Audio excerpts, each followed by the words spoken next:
I've sometimes been asked to describe mature love. That is, love in the so-called depressive reparative position,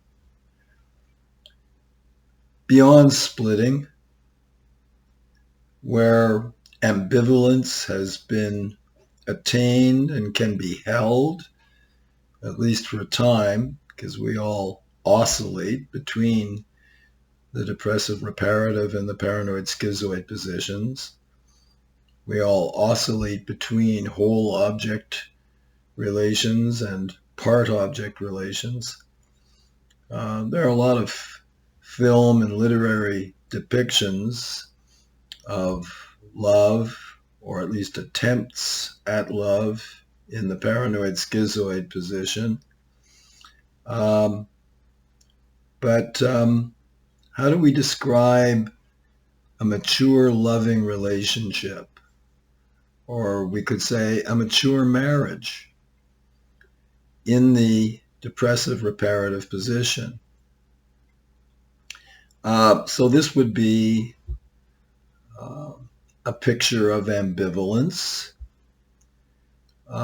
because there is something painful and rather terrifying about the move into the depressive reparative position, because it is a position where we recognize and have to face our responsibility, um, our responsibility to love the other, not just ourselves, not just others who represent ourselves.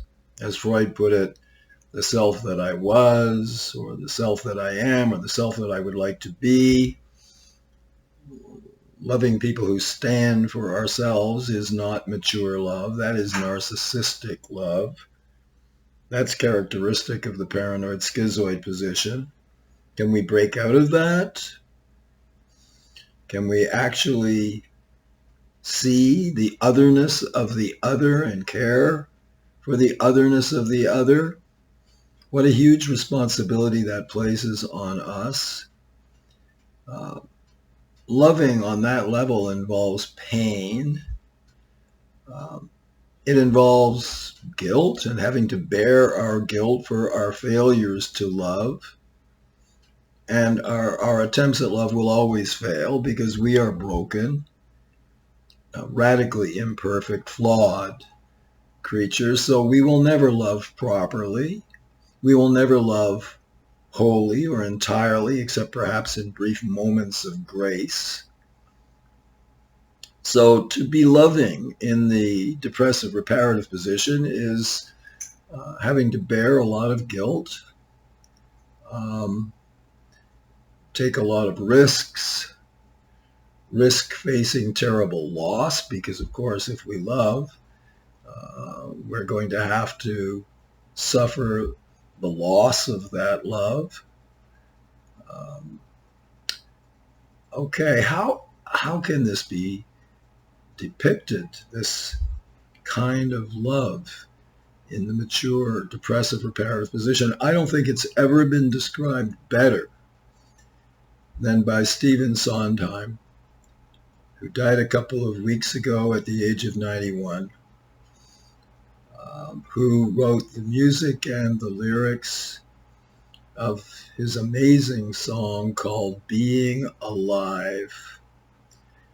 So I'm placing a link here to my favorite version of the song by the cast, and Sondheim is there at the beginning of the clip. Of course, it's been covered by many artists. Avoid the Frank Sinatra version.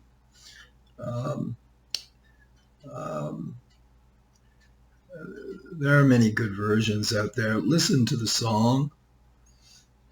Go to lyrics and study the lyrics. You want to know what a mature marriage or a mature loving relationship involves. this is the song for you. Okay.